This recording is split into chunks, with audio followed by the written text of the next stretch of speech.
Кутмандуу күнүңүздөр менен. Урматтуу биздин каналдын катталуучулары, урматтуу жылкы сүйүүчүлөр. Бүгүн 30 январь. Буюрса мынакей кыштын экинчи айы өтүп, бир ай калды жазга. Бүгүн бир убакыт мүмкүнчүлүк болуп, дайматтын астын тазалап, дайматтын турган жерине көрсөтүп коеюн. Ушундай жерде турат. Ушунун туурасы бир 4,5-4 ушундай болуп калат. Асты болсо топурак. Анан азыр даймантты тарайын деп атам. Төмөр таралбай калды. Ошо даймантты тарап атып сиздер менен ошол жылкы багуу тууралуу бир ой толгоолор менен бөлүшөйүн дедим. Эки иштен бир иш кылып. Андыктан кимге кызык болсо каналга катталып көрүңүздөр. Себеп дегенде дагы ортосунда ошо көпчүлүктүн суроосу боюнча ошо кандай багуу керек, кандай витаминдерди беребиз, ошол тууралуу да айтып өтөбүз. Негизинен бул видеону тартканга бирден бир себеп могул колумда турган моундай бир китеп болду да. Могул китепте жакшы бир жылкы дүйнөсүндө белгилүү убагында чабандес болгон, азыр эл аралык деңгээлдеги тренер, эл аралык деңгээлдеги өзү чабандес болуп жүргөн Мельников деген орустардын жакшы бир уулу бар. Биздин улуу аксакал киши, бирок өтө жөнөкөй, адамгерчиликтүү, жакшы киши. Насип буйруп ошол киши менен таанышып калып туугандар. Өткөндө почтадан салып жибериптир, ушуну атайын. Болот.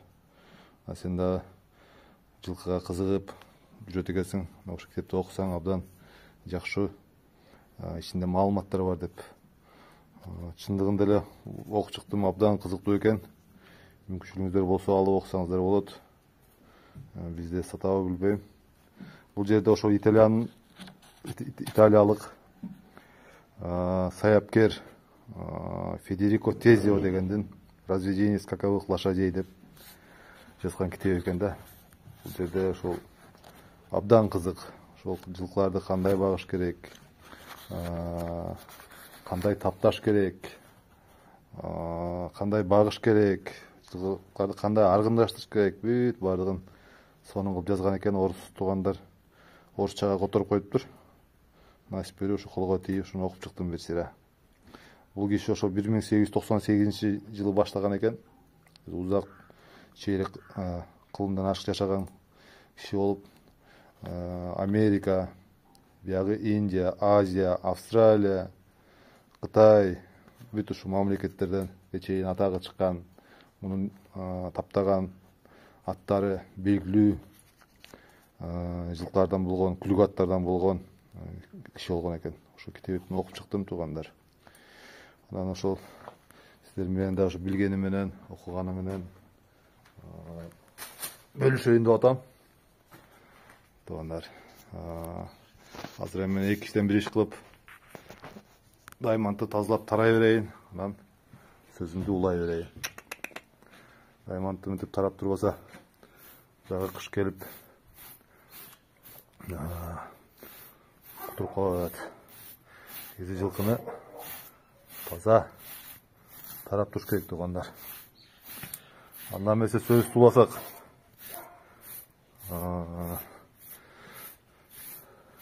жылкы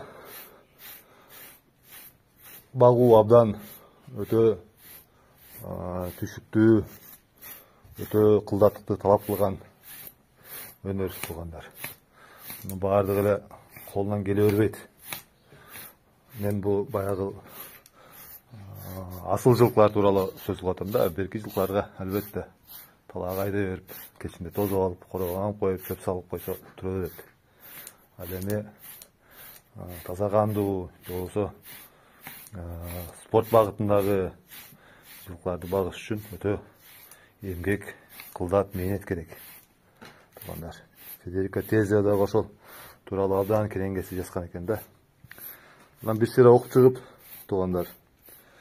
Ошол эмне себептен бүгүнкү күндө ошол англис жылкылары, араб жылкылары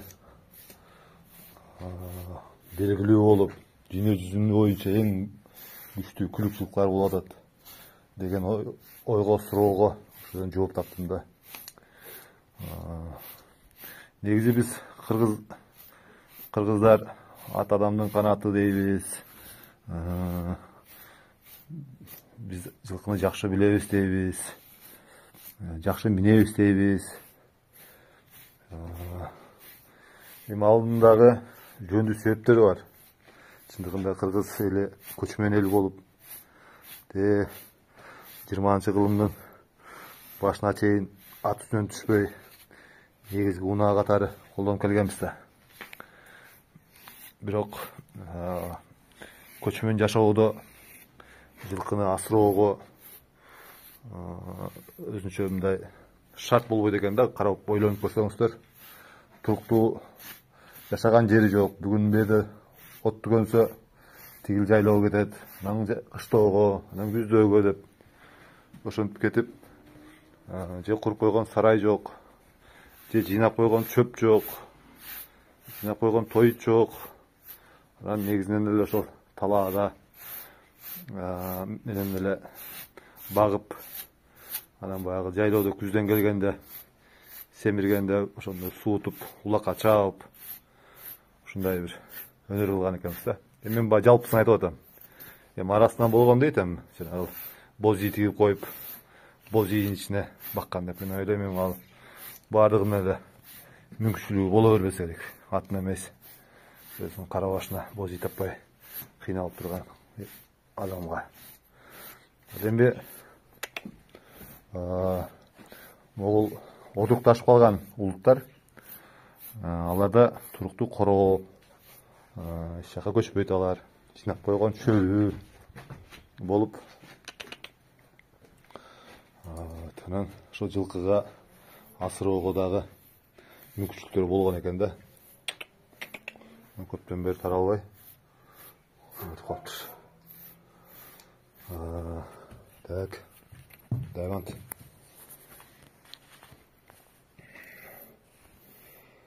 Негизи жылкы асыроодо, таңыр барычы, таратпайм дейт. Бейбашсы. Жылкыны асыроодо туугандар, негизинен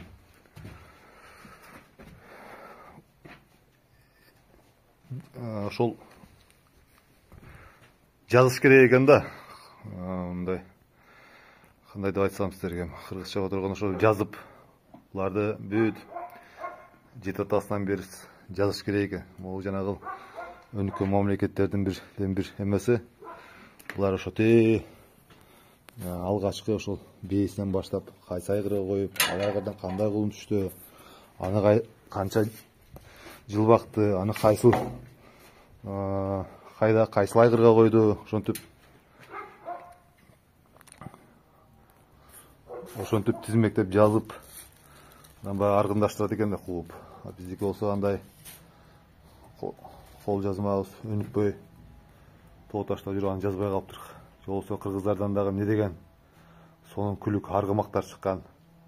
Ошолордун тукуму үзүлүп, башка аттар менен аргындашып жок болуп кетти да. Болбосо ошолорду улам жакшыртып асырап отурганда, балким биздин кыргыз жылкылар дагы бүгүнкү күндө атагы алыска чыккан жылкылардан болмок. Байкасаңыздар, мына таратпай койду Даймонд. Ошо бир жума болгон таралбагана. Кулагын жапып теп атат.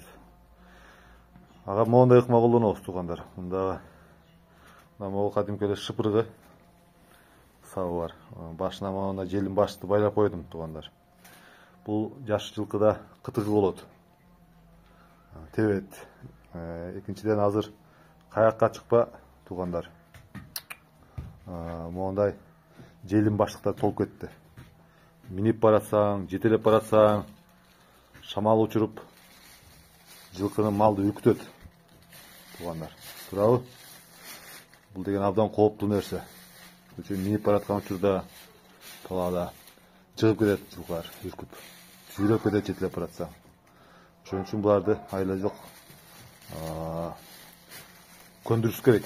Көрөсүздөр мынакей, мынтип акырын буттардын учларына чейин жетсип, мынакей ышытырып атат. Мынакей колдуктарында кытыклар болот. Мынакей бутун көтөрүп тепкенге дайындап турат. Мынакей чат каяна чейин мынакей көндүрүш керек жылкына. Кытыгысын кетиш керек. Могуш жалтыраак жылтырактарга көндүрүш керек. Эртесин бул минилет, жетеленет. Ошон үчүн мынакей көрөсүңөрбү, артык кутмайм да азыр. Ушинтип көндүрүш керек. Айла жок, бул Кытайдын баштыгынан арыл албагалды окшойт жакын арада. Сондуктан ушу менен көрүшүш керек. Мен наркы беттен таратпай аткан жагына чыгам азыр. Соорусунан мына ушул жагына таратпай атат. Жагына кытыгым бар деп атат. Кытыгымды алып кетиребиз.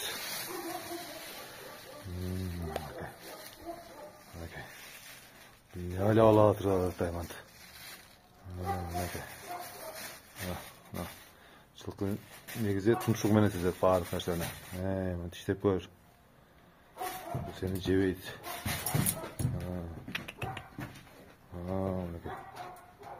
Мынакей.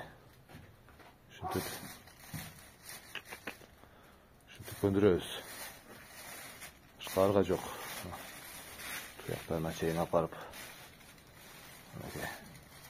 Андыктан жаш жылкы болуп аткан жигиттер эске алсаңыздар болот. Жана тарсылдак турсулакка да көндүрүш керек, айла жок. Жолго чыгасың, машина өтөт. Машинанын жанына жетелет. Көндүрүш керек.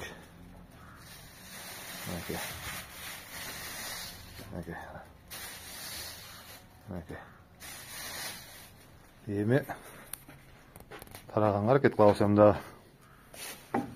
Кара, Эмет, кач. Чö. Кач кой.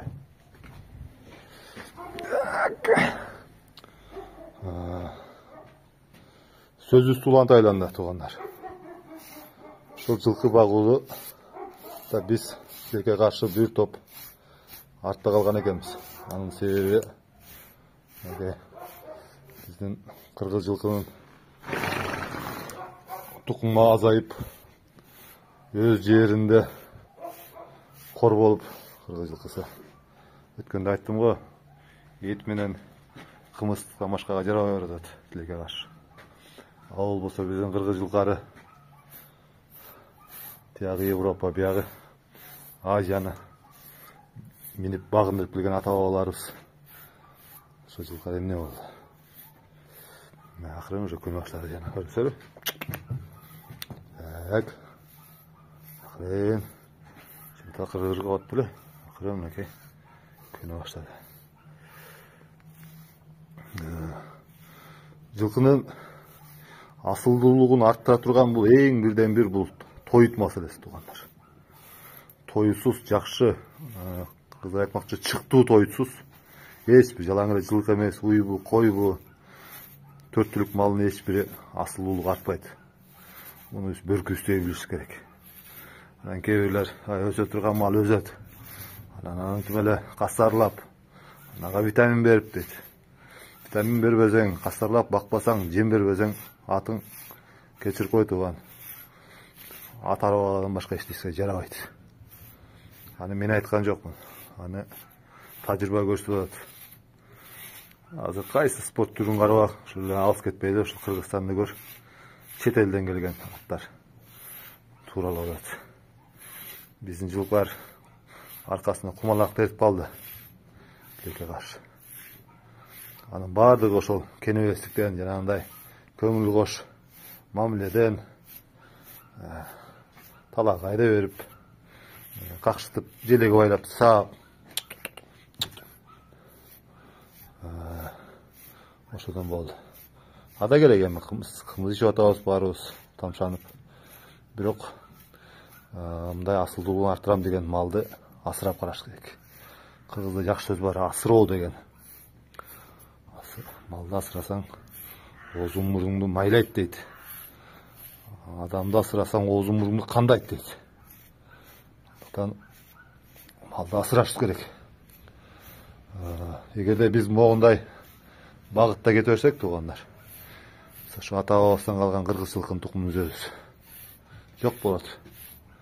Сен айткандай, ата арабада айдабай калды. Эт менен кымыздан жарабаган, башкага жарабаган ат болот. Андыктан биз ушул кыргыз жылкысын атадан балага калган кылымга арткан биздин кыргыз жылкысын тукумун улай итсек, жакшы мамиле кылыш керек. Анын бирден бир жолун айтып атам. Бул тоют маселесине көңүл буруш керек. Кийинки маселе ошол кыргыз жылкысын сактап калуунун бирден бир жолу, мен өзүм ушундай ойго келип атам. Көпчүлүк деле колдой туруш керек. Кыргыз жылкылардын атайын спорт оюнунда өзүнчө оюн кылыш керек, туугандар. Азыр ат чабышты көрсөң, 100% азыр. Адашпай айтам. 100% таза кандуу жылкылар чабылат. Сырттан келген, өзүстөн туулган таза кандуу англис жылкылар чабылат азыр. Чанда бир полукровтор болуп калбаса, 100% таза кандуу. Ал жылкылар менен биздин жылкылар атаандаш болбойт. Алардын дене мүчөсү, жүрөгү, өпкөсү такыр башка. Ошондуктан биз өзүбүздүн жылкыларга өзүнчө, жанагындай ат чабыштарда атайын кыргыз жылкыларына деп туруп, өзүнчө байге сайып, өзүнчө ат чабыш кылыш керек. Экинчиси, баарыбыздын бүйрүбүздү кылышкан көкбөрү. Көкбөрүнү да карап көрүңүз мынакей. 5-5ке чапса да таза кандуу чабыла берет. Аламан болсо жанагы Польшадан келген, Европадан келген чоң-чоң аттар чабыла берет. Эми алардын менен жанагы орустардын Жигулиси менен япондордун Лексусу жарышкандай, ошолор ошондой эле болот атпайбы? Анан кантип биздин жылкылар алар менен атаандашат. Улакка дагы көкбөрүгө дагы өзүнчө атайын ушу кыргыз жылкыларына деп байге сайып, ал жерге тиги эмелерди кошпой, башка сырттан келген башка породадагы жылкыларды кошпой, жалаң ушу кыргыз жылкыларын чабыш керек да. Муну баягы улуттук эме катары, баалуулук катары, муну мамлекет тарабынан да көңүл буруш керек. Жакшы бизде жаңы кыргыз жылкысы, кыргызский порода деп чыгарылган.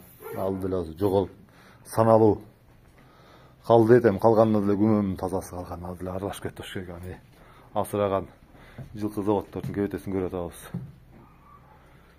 Тарап бүттү. Ошондой туугандар. Кыскача айтканда, жылкы тукумун асырайбыз десек, ушундай мамиле жасаш керек. Азыр мен тарап бүттүм, эми жылкыны Даймонд сыртка чыгарып бир байлайын. Даймондду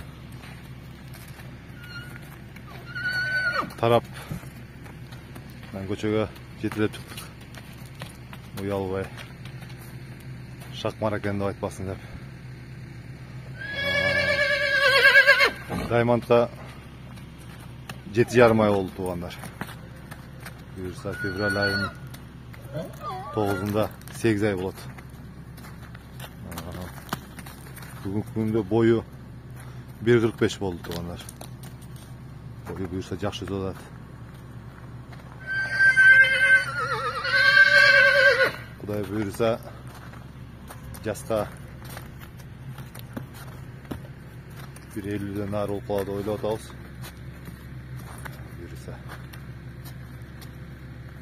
жакшы чоң жылкы болот буюрса. Энесиндей болсо эле чоң болот. Оюмда буюрса энесинен да чоң жылкы болот. 1,70'den ары жагында жылкы болуш керек буюрса.